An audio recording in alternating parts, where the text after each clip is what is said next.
You all know there are hundreds of betting sites out there, but don't be fooled. Some sites are legal in some states only, some sites pay in Bitcoin, and some sites have even been hacked. However, BetUS has been in business for over 30 years. They have future bets that are paying out in the thousands, and there's still time for you to bet on the Super Bowl, the National Championship, and even the NBA Championship. Just use the QR code right here, and it'll take you to the BetUS site. BetUS. Check it out and bet responsibly. Are you a fellow car guy? I have a 2008 Ford Mustang GT convertible, and nothing makes me happier in that car than when it's nice and clean. You know who helps me get there? RevAutoCarCare.com. They help me get that pony looking as nice and shiny and ready for any of the car meetups that are all around the great city of El Paso. Spoil your car and go to RevAutoCarCare.com/Tipton and view all the inventory they have and find out what works for you to help make your ride shine. RevAutoCarCare.com/Tipton. Use promo code Tipton33 at checkout to save 15%.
Should probably turn my microphone up. It is the Tipping Point with Mike Tipton. We are live on a Friday morning. Good morning, everybody. I hope that you are having yourselves a great Friday. Thank you so much for tuning into the show. Remember, we are live on Roku via National Streaming Sports. Shout out to our friends over at National Streaming Sports for all of the amazing content that they have that they're putting out there as well. I'm getting myself situated, so I apologize if I'm looking all over the place, doing all kinds of different stuff here. Once again, the Tipping Point with Mike Tipton. We are brought to you by our friends over at RevAutoCarCare.com. That's RevAutoCarCare.com. Check them out. Use promo code Tipton33 and save up to 15% on all of your car care needs. You get shipping with orders over $75. So be sure to go check out my friends over at RevAutoCarCare.com.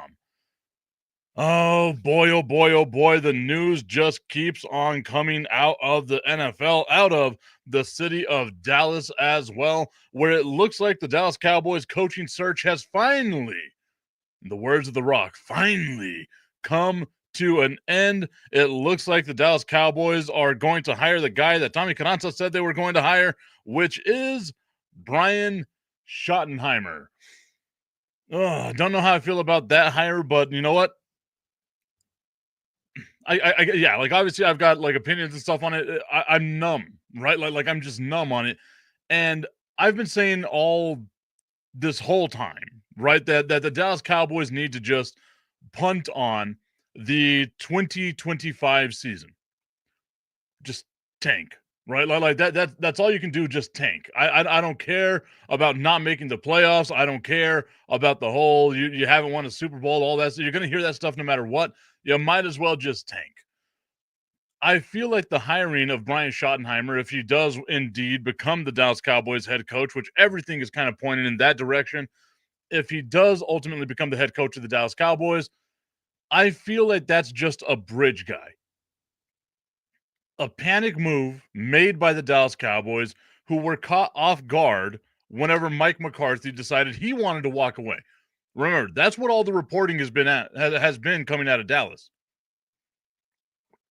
That Mike McCarthy and Jerry Jones couldn't come on an agreement, and Mike McCarthy just said, all right, well, I'm out.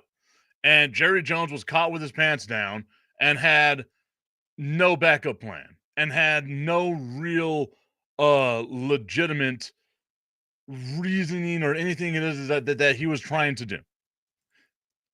Marlene Salcedo saying, "Tip, I did the YouTube thing. Hi." That, of course, our friend Medusa Designs, who continues to tune in, support the show. Shout out to her and the New Mexico Bonitas. They are going to have their season kicking off soon. Professional women's football in the Borderland area, along with the Sun City Stealth. But the Dallas Cowboys, once again, all signs pointing towards Brian Schottenheimer being the next head coach of the Dallas Cowboys. Obviously, he's been the head or he's been the offensive coordinator for the Dallas Cowboys over the last 2 years, 23 and 24. 2023, the Dallas Cowboys have the number 1 ranked offense. However, it's not Brian Schottenheimer's offense. It was Mike McCarthy's offense. Brian Schottenheimer, as the offensive coordinator, whenever you don't call plays, you just kind of instill the offense, right? You're making sure everyone knows the playbook, but it's not your playbook. This season, still not calling plays. The Cowboys offense tanks all the way down to the 24th ranked offense in the NFL. And there's a bunch of issues and things like that that are going on with the Dallas Cowboys, blah, blah, blah, blah, blah. I look at what it was whenever he was the main play caller. And you got to go back to the 2016 through, I want to say 2018 Seattle Seahawks. He was the guy, I guess all the way up to 2020, Jesus. He was the guy that was there with the whole let Russ cook movement, right? Obviously, Brian Schottenheimer, just given the name Schottenheimer, you know he's a guy that wants to run the ball, right? Like the son of Marty Schottenheimer. It's kind of the same thing whenever we look at the Shanahans, right? Like it's a run-first type offense. That's the football that you learn. So Brian Schottenheimer is going to bring in a run-first style of offense that he wants. And whenever he was with Seattle, he had the ponies and the horses to be able to do that. I don't know if you can do that necessarily in Dallas. Then comes the pressure from the fan base, from ownership, from all the other people out there of let Russ cook. Let Russ do his thing. And Medusa, I know that you're there and you're a huge Russell Wilson fan, but it cannot be denied that during the let Russ cook era, the Seattle Seahawks offense was terrible. Absolutely terrible. And it really makes you think about what the possibilities are going to be for the Dallas Cowboys now that they have presumptively a new head coach with Brian Schottenheimer, who doesn't have a sustained pedigree of success. And that's why I'm a firm believer in this is just going to be a bridge. That's all this is. It's just a bridge guy to get you to who the next guy is. Maybe he gets a season, maybe he gets 2 seasons. But I don't see, unless you're really holding out for Mike Tomlin and you're Jerry Jones, I don't see a scenario where another big name head coach gets let go of. Let me retract that, because now as I'm talking it out, maybe it's Kyle Shanahan. If the 49ers have another disappointing season like what they've had over the last year or 2, Kyle Shanahan will eventually be let go. Maybe this is what it is, right? We're playing the long game. We stick with Schottenheimer for a couple of years, and maybe, just maybe, you go out and you get a guy like a Kyle Shanahan. I would not be opposed to that. But it's just a blatant look from the Dallas Cowboys, who this season, the beginning of this season, the 2024 season, at the beginning of the year, the Dallas Cowboys said, we're all in. And we saw through their lack of going out and getting free agents, through their lack of going out and getting, big name players that they could have added to a team that, again, was in the playoffs last year, had a 12-5 record last year. Their lack of going and getting depth, health along the offensive and defensive lines, those issues. As soon as we saw that stuff happen, where they said, okay, bye-bye, Tony Pollard, but we're not going to get Derrick Henry. We're not going to go out and get another running back that's out there. We're just going to be okay with what we've got. it was your sign that they were punting on the 2024 season. This is my sign that they're going to be punting on the 2025 season and more than likely the 2026 season if another coach out there doesn't have just a terrible season, right? Like maybe Pittsburgh finally gets their first losing season and now they get rid of all of the stuff with Tomlin and maybe the Cowboys move into the Tomlin thing, but I'm looking at this. What's up, Tommy? I see you there. Hope you're doing well today, my guy. Thank you for tuning into the Tipping Point with Mike Tipton. Remember, live, X, YouTube, Facebook, and of course on Roku via National Streaming Sports.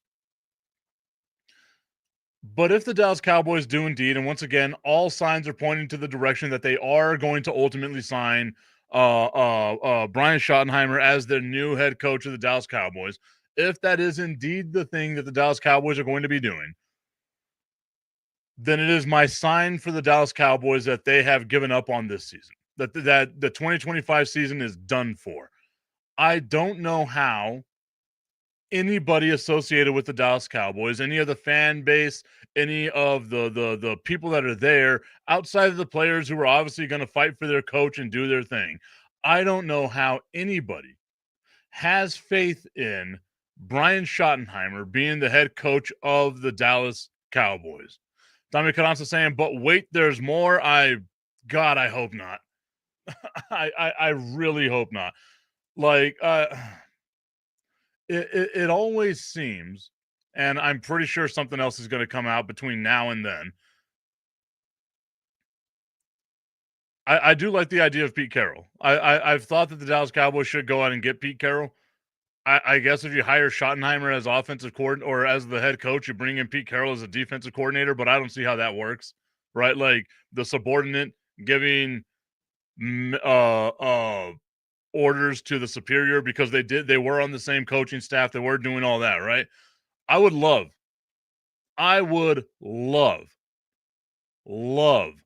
Pete Carroll as the head coach of the Dallas Cowboys.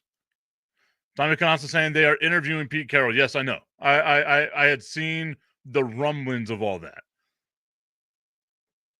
Maybe that's what they do, right? Like maybe they bring back the 2017 Seattle Seahawks, but we've got to go out and get a Marshawn Lynch type of running back. If that's what we're running it back. We're gonna let Russ cook again. Is that what we do? Do we just get rid of Dak? Jeez, like that's the only trade piece you really have, and I don't even know if people are gonna trade for that. But I'd like to see, like I would love to see Pete Carroll as a head coach of the Dallas Cowboys. I just don't feel like it's going to happen. Marlene Salcedo asking, who even is that? The hype and pooper, LOL. Brian Schottenheimer, son of former NFL head coach, legendary head coach in my mind, Marty Schottenheimer. Been the offensive coordinator with the Dallas Cowboys so far over the last 2 years. We'll see what happens. Tommy Carranza saying that he heard that Jerry isn't sold on Schotty. Steven is in love with the guy. And I feel like that's what the Pete Carroll interview is we're going to bring in Pete Carroll just to solidify to Jerry Jones and Steven Jones that Brian Schottenheimer is the guy, right? Like it's basically you're bringing in a guy as a de facto, I guess, informer.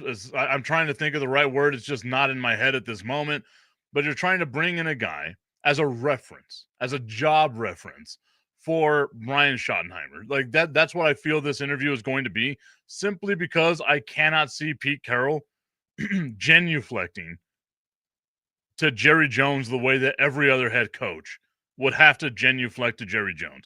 I can see Brian Schottenheimer doing it because this will be his head coaching chance, right? Like he will never have another head coaching opportunity other than this of the Dallas Cowboys. So I can see why Brian Schottenheimer would just take the ball and try to run with it, so to speak. I don't see Pete Carroll with his personality, with the type of person he is, having to do what other coaches have to do in order to coach the Dallas Cowboys. And that's once again, bend the knee to Jerry Jones and basically say, yes, sir, yes, your highness, we love you, we worship you, blah, blah, blah, blah, blah. Tommy Cananza saying, good morning, Marlene. Welcome to the one-man party. Hey, there's been a couple of people there, here and there. I've got to try to start doing more to add to the YouTube channel, because that's ultimately where I want this to go in the future, would just be only on YouTube and only on Roku, because it allows me to do a little more uh through other channels, right? But eventually YouTube is where I would like everyone to watch the show. And from what I'm looking at, there's a couple of other people watching with you, Tommy. It's not just you. I can see numbers over here, right? It shows me these things. I try not to look at them because it annoys me from time to time, just like the Dallas Cowboys. I hate that I love that team. The merch, the hate that I love them merch, is going to be up on the website www.tiptonsports.com. Tommy Cananza saying they're lurking. Marlene replying back saying, hey, girl, hey. It always hurts my throat. As you can tell, as I have to clear out my throat now after I try to get that high pitch. Jesus. It always hurts my throat whenever I try to go with those higher pitches. As y'all know, Friday I'm going to talk in the normal voice. I'm just talking in, the late night tip voice. That's what you guys are getting today. No more straining my voice throughout the rest of the week, because I guarantee on Saturday I'm going to sound like I'm Hulk Hogan. Wake up in the morning, look over at my kids and be like, "Let me tell you something, brother. Let me tell you something, sister, brother." But thoughts on the Dallas Cowboys, who their head coach should be? I am perplexed by this team. I cannot, for the life of me, understand how, again, and it's all the reports that are coming out about Jerry Jones basically thinking that he had a hand of cards that Mike McCarthy was going to say, "Oh, you got me," and Mike McCarthy walked away saying, "I don't want to be a part of this franchise anymore." If that is genuinely the case, and Jerry Jones was this ill prepared for it, despite the fact that it's been the noise around the Dallas Cowboys for the better part of 2 seasons, if not 3 seasons, about let's get rid of Mike McCarthy and move on. You lost an opportunity to get Sean Payton. You lost an opportunity to keep Dan Quinn in-house. You lose the coach that you already had in-house, that you lost the other 2 guys for, and now you might just go get Brian Schottenheimer. Please, for the love of God, break this cycle, bring in Pete Carroll, put your ego to the side, which has to be the toughest thing in the world to do for Jerry Jones, and maybe, just maybe, you can start turning this franchise around. But if it keeps going this way, it's going to be a long couple of years for my fellow Dallas Cowboys fans. Tommy Cananza saying, I wanted anybody but Mike McCarthy, so I'm not going to complain. But am I excited about Shoddy? No. I will say this, the Dallas Cowboys, like, if they do hire Brian Schottenheimer, they need to have, like, T-Pain come in and just do, like, a whole, like, Shoddy. Yeah. Right? Like, that's what they got to do. You got to get the crowd hyped up somewhere. You might as well bring in T-Pain for it. I was gonna sing the whole thing like "Shawty got looks, Shawty got class." I was gonna add more to it, but I don't know that much about Brian Schottenheimer's physical appearance. Maybe somebody else out. Maybe he's double caked up, and I just don't know. But I don't know, and I'm not gonna say that he's got 2 hams in the back of his pants, right? Like, I'm not gonna say that about Brian Schottenheimer. At least not yet. Maybe later on, once I get to know him. He'll never usurp Ryan Reynolds or Tom Brady at the top of the man crush list. And the only way he can get on the man crush list is if he wins a couple of games. I saw a side profile of the guy and thought to myself, Jesus, we couldn't get someone that looked better than Nick Sirianni. What is it with head coaches being on the sideline, always being caught with their mouth open with like a profile picture, right? Where they're just like this the entire time, but like not even looking good. zero chin line. Just, you could tell you've been breathing from your mouth your entire life because you got the little turkey neck swabble down here. Close your damn mouth when you breathe, guy. Jesus. I feel like I'm the only one that notices these types of things. Like, clearly Nick Sirianni, he must have some sinus issues. My guy, you're making a ton of money. Get that stuff cleaned up. Start breathing through your nose like a normal human being does. I did that on purpose, guy. That even hurt to like breathe in that deep from my mouth, man. Okay. Another story that came out of the NFL was one that I just thought there's no way this is true. Just no way this is true. And it comes from USA Today. So I know it's part of a vetting process of certain things. And I spoke to one of my friends. His name is Cody Stutz. He is a writer for Houston football. So check out his website. I'll put that website up in just a little bit as well. But Cody Stutz, great dude. Met him at the NFL draft. He covers the Houston Texans and all football in the city of Houston. And this article comes out talking about Joe Mixon being fined by the NFL for a tweet that was put out by former Cincinnati Bengals wide receiver TJ Houshmandzadeh that says, quote, "Why play the game if every 50-50 call goes with the Chiefs?" These officials are, he had a trash can emoji, and biased. According to multiple people out there, TJ Houshmandzadeh is saying that that was something he heard from Joe Mixon. And apparently Joe Mixon is now fined by the NFL $25,000 because TJ Houshmandzadeh said that he said something. Joe Mixon goes on social media and says, "I'm getting fined by the NFL for what someone else said. What's next? Am I going to get fined by them for Connor McDavid cross-checking an opponent in an NHL game? And they really tried to fine me for the max. That is mind-blowing." Because of that tweet, Joe Mixon was fined once again by the NFL, going to social media once again and says, "So let me get this straight. The NFL fines me $25K for something I didn't even say. I call them out for it, and their response was to fine me again for something that's not even a violation without even rescinding the first fine. Where's the accountability? Just respect the players." Cold and then earth emoji. It's a cold world out there. But that's the thing, right? Like, Joe Mixon has already come out and said, as Tommy Cananza's here saying, "I'd call TJ a liar and fight it."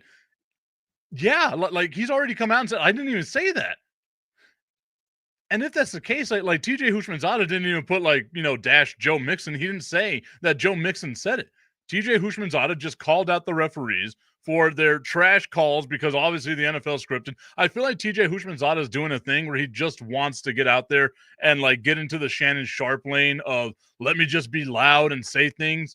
But he just it's not happening, right? Like going with the whole the Dallas Cowboys job is a dead end thing. Like TJ Houshmandzadeh, slow it down just a little bit, my guy. The hot takes, the H in Houshmandzadeh stands for hot takes, right? Like, slow it down just a little bit, my guy, because now you're causing other people to get fined. But if Joe Mixon comes out and says, "Guys, I didn't say that," well, what the hell's going on? And he gets fined again? What more can he do? like he's already been like, "Guys, I didn't say this. I didn't say any of this, guys. Like, what the hell's going on? Why am I the one being fined?" "Oh, you didn't say it? Fine." I love whoever's in charge, like that guy, whoever's in charge of the NFL fine system. He was just knocking back a bunch of Johnny Walker Blues with Jerry Jones. I was like, let me go on Twitter and find out what's going on here. Tommy Cananza saying TJ Houshmandzadeh wants Skip Bayless's job. Hey, Skip gave it up. It's up for anybody to take now. All you got to do, we found it out, right? To get in the Skip Bayless lane, chase LeBron James like you're an ambulance chasing lawyer and call him overrated, and you got yourself a lifetime of a career. It's very interesting, at least to me. to see that a player can get fined because of what someone who's a former player who's been retired for a decade said they might have said possibly. And the NFL is like, you know what? 50 grand. We need this 50 grand. Maybe it was Jerry Jones. Maybe Jerry Jones is in charge of all of the fining system with the NFL, and he just needed that extra 50 grand to help, pay for some of the incentives that were met by Dallas Cowboys players. Obviously, he didn't give it to Cooper Rush. Maybe Trey Lance needed a $50,000 bonus, and that's what they gave him, right? We don't know circumstance. There's a real possibility that Jerry Jones, the philanthropist he is, I can't even say if if he does that or not. I don't think I've seen anything about like charitable things Jerry Jones has done. I'll have to look into that. But I say it sarcastically. The philanthropist that Jerry Jones is, just wanting to give money back to his constituency. And maybe it was Trey Lance. Trey Lance bouncing a 4-yard pass right into the end zone. Maybe that's what got him a $50,000 incentive that Jerry Jones needed to take out of Joe Mixon's wallet. I just love, though, that that's a story. It sounds like something that you would read out of like a comic book that just doesn't know or understand humor.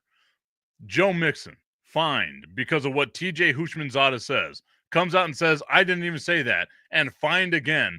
$50,000 total. You talk about a bad day to be Joe Mixon. Now, obviously, 50 grand to a dude like that that's making a ton of money, it might not be a lot, but it's still quite the inconvenience.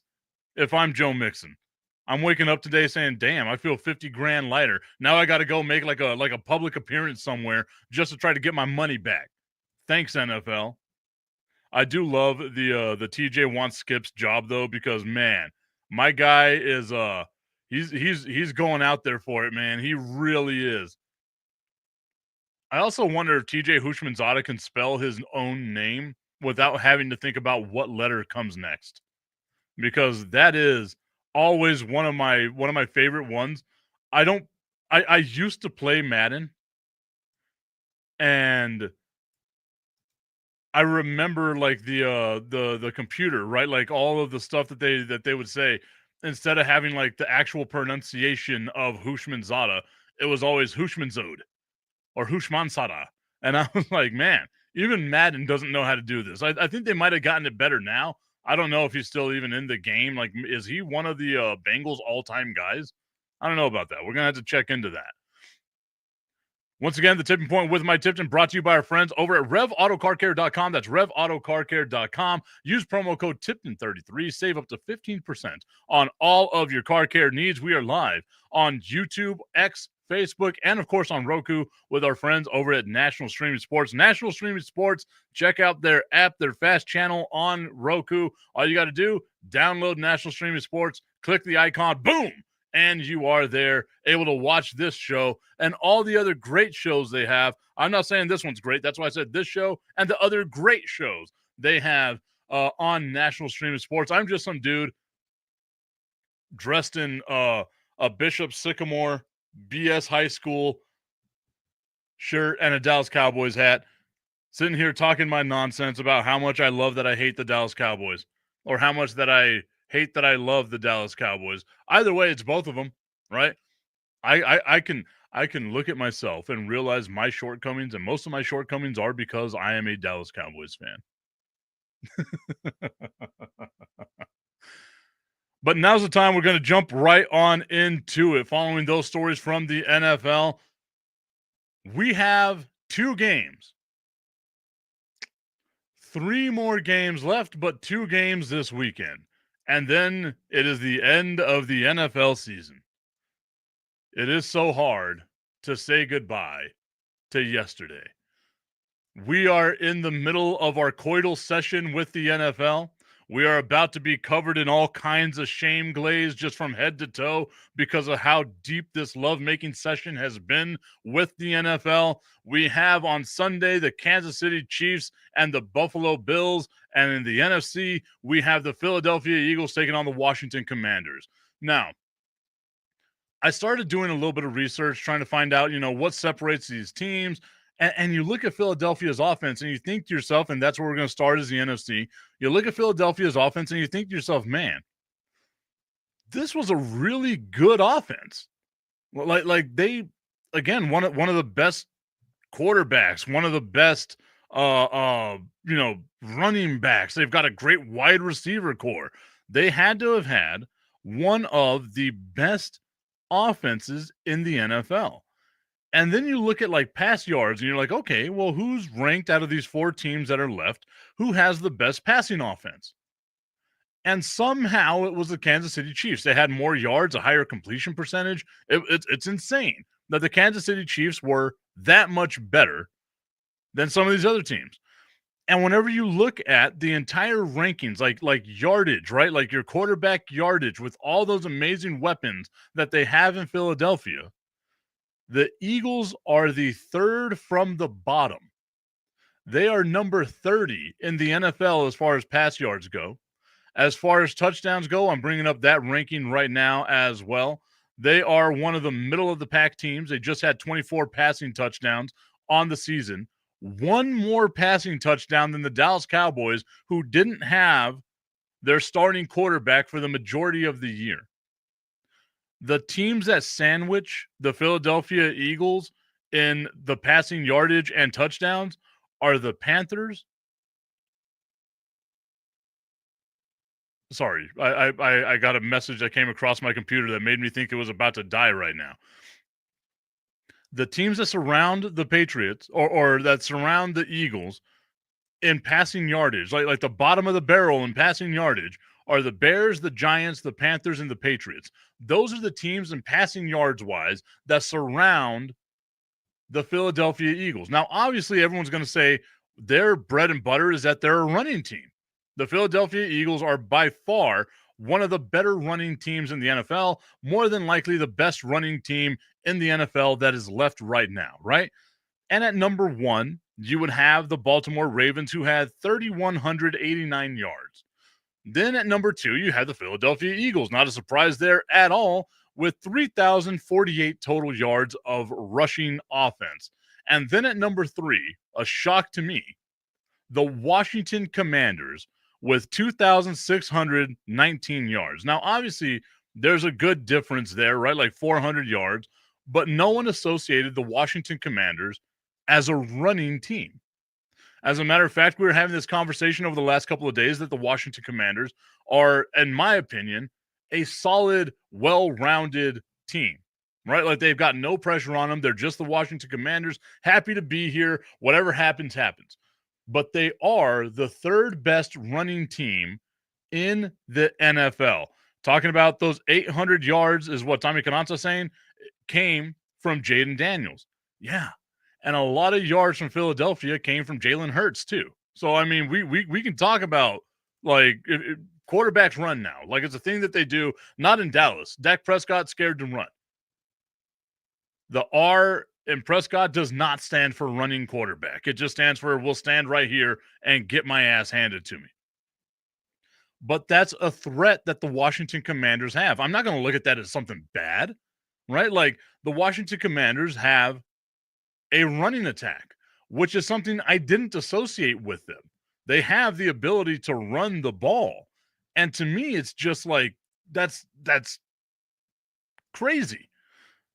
Tommy Canonsa saying Barkley had almost as many rush yards as Washington Commanders combined.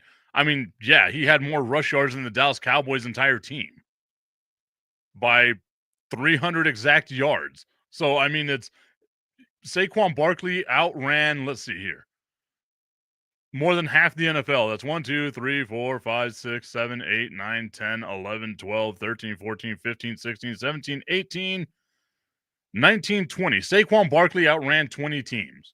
So, yeah, I mean, that's not necessarily a knock on the Commanders. The fact they actually outrushed him is more of the surprise, right? Like, only 10 teams, 11 teams outran Saquon Barkley. Like, that's insane. That's insane to think about, man. So, yeah, like, obviously he had almost as many yards as them. He had more yards than a lot of other teams. I wonder if he had more yards than the Raiders and Jets combined. No, he almost did, though. He missed them by about 200 yards. Well, I guess, yeah, a couple hundred yards. He would have had him. Maybe we should have let him. Oh, that would have been a great stat. Could you imagine if like the Eagles had actually let him, Saquon Barkley, run that last game and just, do his thing?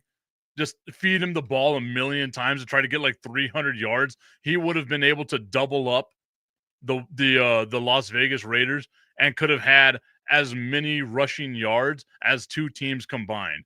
I wonder, I'm going to have to go back and look this up because I love weird stats like that. I wonder if something like that has ever happened in the history of the NFL where a running back has had more rush yards than two teams combined. I'm going to have to look into that. But what I'm saying here is Washington and Philadelphia offensively are not too far apart. My opinion, right? Like I feel like they are not too far apart. And where you look at the weakness on the Philadelphia Eagles, it is that run defense of theirs, right? Like that's always been the thing. That run defense of the Eagles. Let's see what the Eagles run defense is, or at least it's been the narrative that you think that you can exploit when it comes to their team. And somehow, some way, they're still a top 10 run defense in the NFL.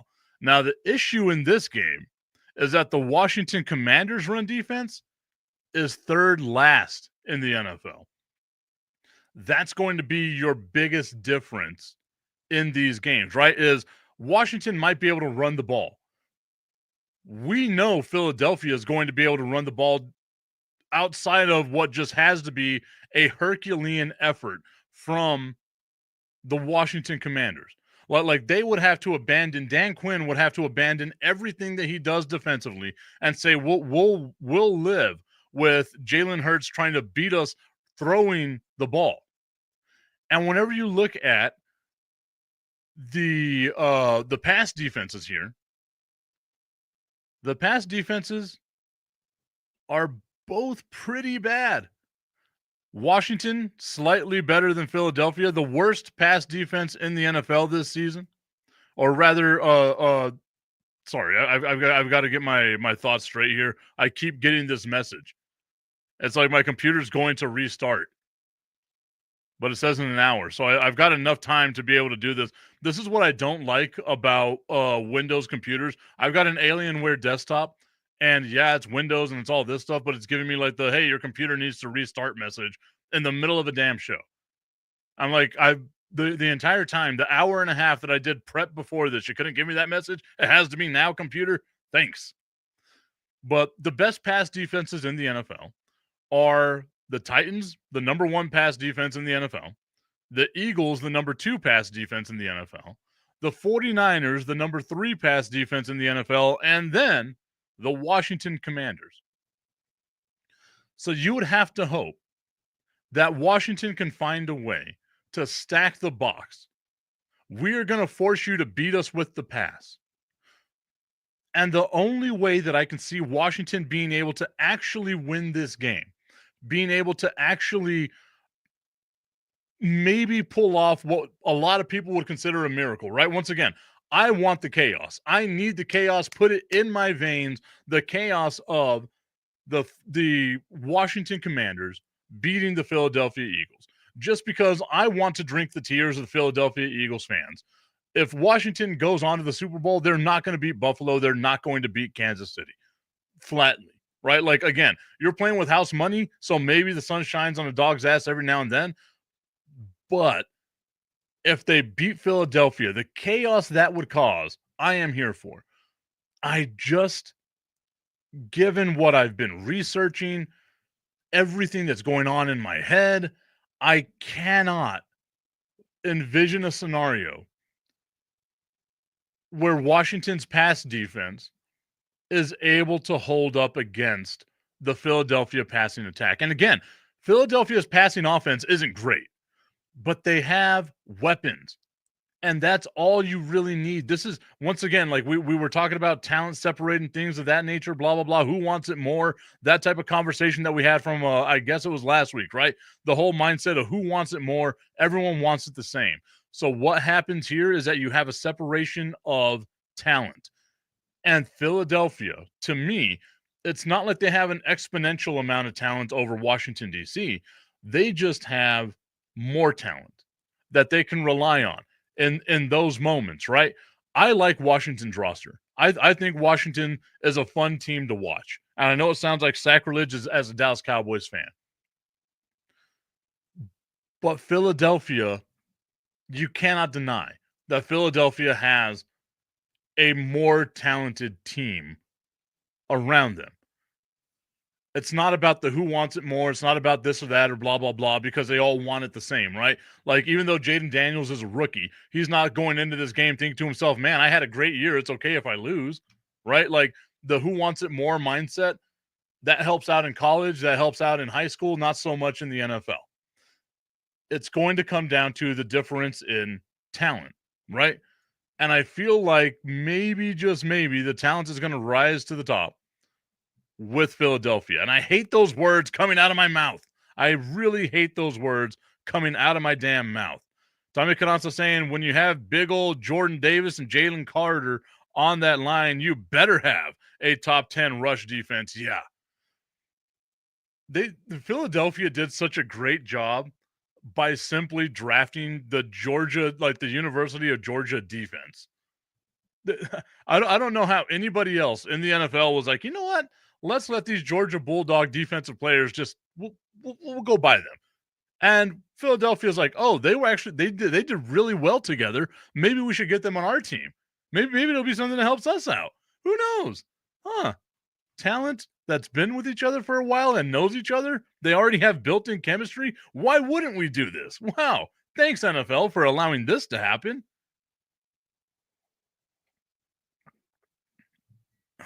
As much as I want to say, I've got to go over and find the lines here.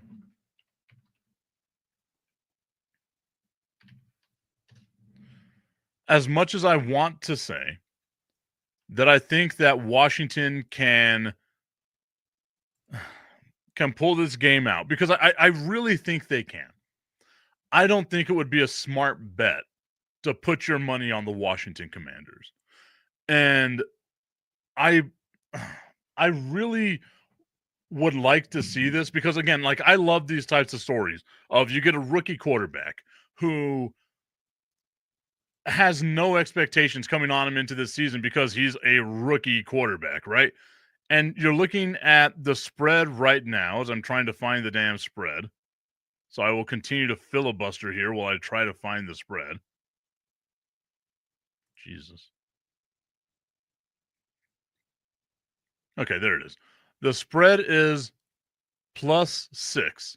So Washington, a 6-point underdog.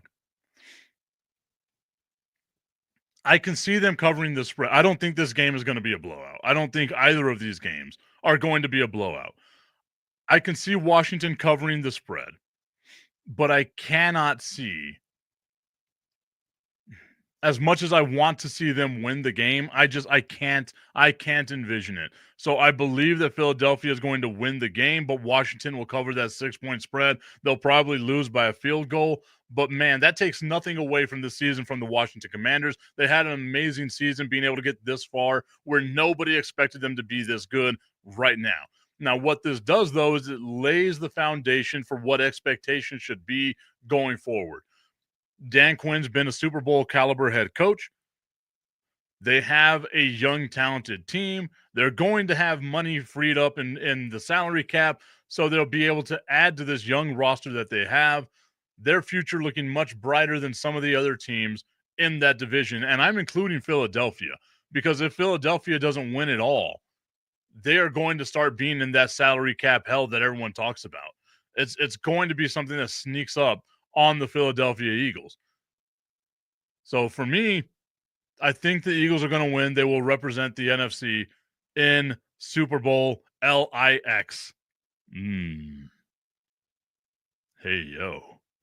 I also wonder, like, how many of y'all are actually listening with, like, headphones in, or if you're in the car, or if you have, like, one of those Bluetooth speakers and stuff like that.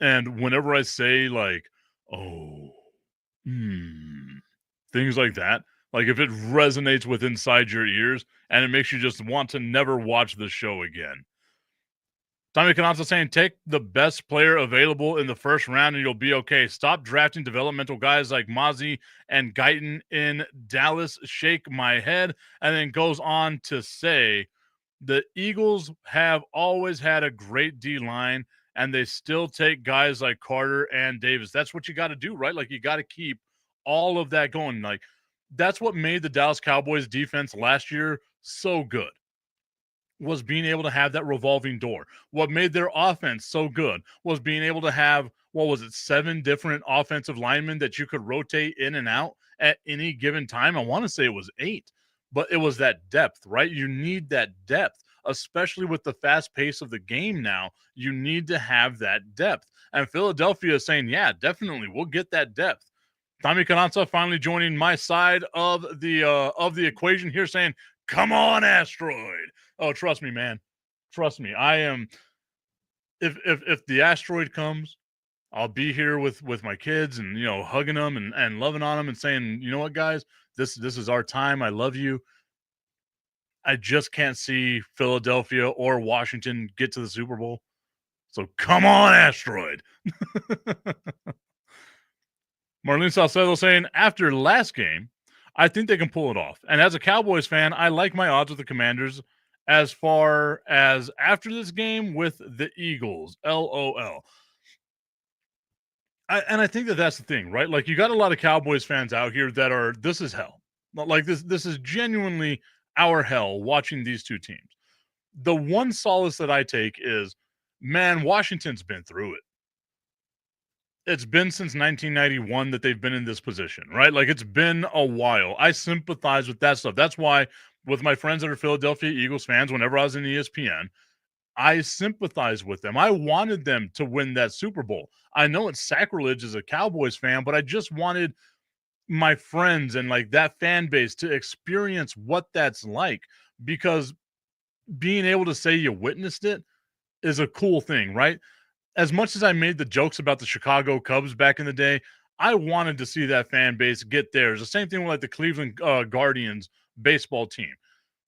I don't want to see teams struggle and struggle and struggle and struggle, right? Like, I want to see their fans get to know what that's like, because you get to see for the first time that feeling of emotion like wash over them, right? Washington, those fans have been through it.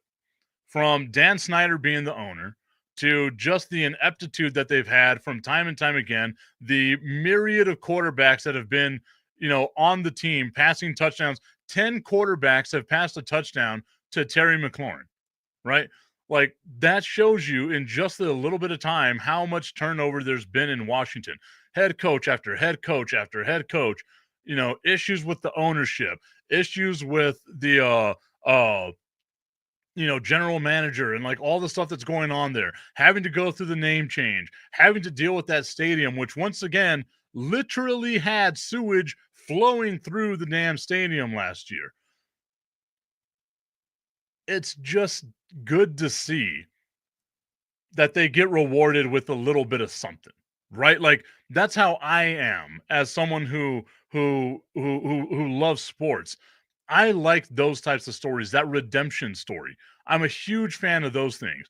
And I love to see a fan base get rewarded for sticking through it, because imagine how hard it had to be with everything that goes on with Dallas Cowboys. And trust me, it's hard to be a Cowboys fan sometimes. With everything that goes on with the Dallas Cowboys, it pales in comparison to what Washington had to go through.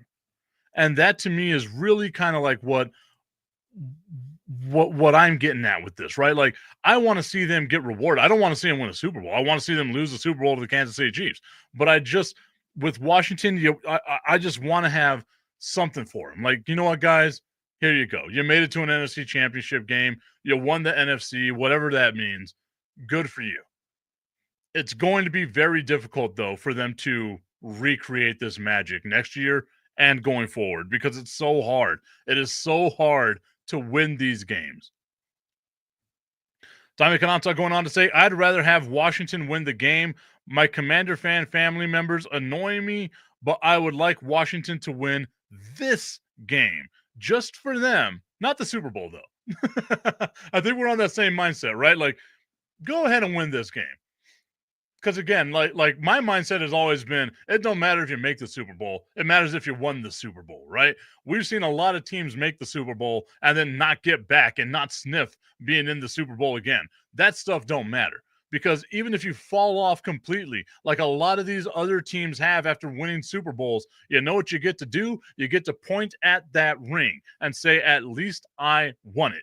If you make it to the Super Bowl and you fall off afterwards because you didn't win, you have no ring to point to.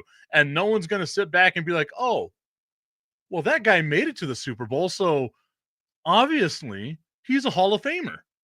No one has ever said that before. It's about winning the whole damn thing. I don't want Washington to win the whole damn thing. I will say that right now. Washington, Philadelphia, I don't care who it is. Tommy's hitting the nail right on the head. Nobody remembers second place unless second place is the St. Louis Rams and the Tennessee Titans, where the Titans that far away from winning themselves a Super Bowl, right? Unless it's a thing like that, nobody remembers second place. I can ask anybody right now, who did the Denver Broncos beat in 2015 in the Super Bowl? And whenever I say they beat the Carolina Panthers, people are going to think to themselves, oh crap, the Carolina Panthers made it to the Super Bowl. That's exactly what it was, right? That Cam Newton 15-1 team that made it to the Super Bowl. But nobody remembers that 15-1 team. You only remember second place if it was an outrageous type of loss. The New England Patriots losing that chance at being perfect. That's when you get remembered in second place. Other than that, nobody cares. Win the damn thing. Doesn't matter if you made it to the dance.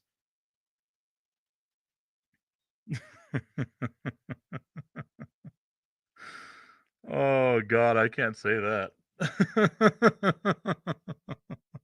Okay, I fixed the words. I found the words here in my head. Okay. It doesn't matter if you made it to the dance. It matters if you were able to have coital activity afterwards. And if you lose, you don't. It's that simple. Tommy Cananza saying the Bills losing 4 in a row. Exactly. I had to remember that the Vikings made it to the Super Bowl myriad times in the 70s because I couldn't remember that they made it to the Super Bowl. Hell, even my mind being jogged at this moment right now, and it's just because of all the useless sports knowledge I have in my head. John Elway beating the Atlanta Falcons whenever they had the Dirty Bird going with them, doing all that stuff, right? Like, you have to really think about who the losers are. You can't just rattle them off. If you're a nerd like me, obviously you can do that nonsense because no one cares about that stuff but me. Man. Okay.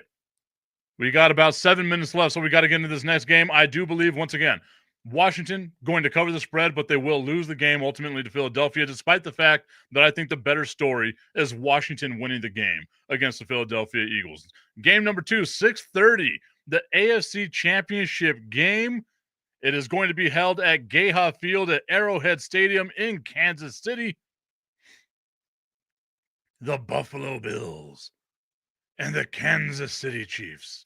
The Buffalo Bills, a 1-point underdog on BetUS to the Kansas City Chiefs. Kansas City's got that magic, man. Like they really do. You can blame it on play calls. You can blame it on flags being thrown. You can find whatever it is that makes you feel better that your team lost. It doesn't matter. What matters is they win. How they win doesn't matter. They win. If they get a ring on that finger, no one's going to sit back and be like, oh, you shouldn't have that ring on your finger because of blah, blah, blah, blah, blah. Or maybe they will. That's just because they're salty-ass fans. I like Buffalo. I think Buffalo is a well-ran organization. Them sticking with Josh Allen, sticking with Sean McDermott, being able to go out and make a trade to get themselves like an Amari Cooper because they know that they needed another wide receiver. That's what you like to see in a team. They have a great, solid defense. That's the stuff that you want to see from your team. But I always say it. To be the man, you got to beat the man. I'll finish that up with a woo. And the Kansas City Chiefs are the man. And you can say what you want. Everyone's going to say right here, Kansas City has the Zebras on their side. I'm taking Kansas City. I don't necessarily know if I believe that.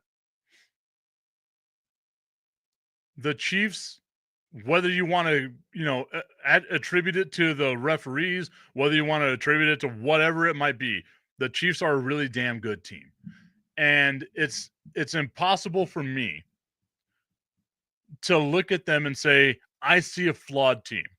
Maybe wide receiver wise, I see a flawed team. Tight end wise, they've got the matchup. Running back wise, I believe they've got the matchup.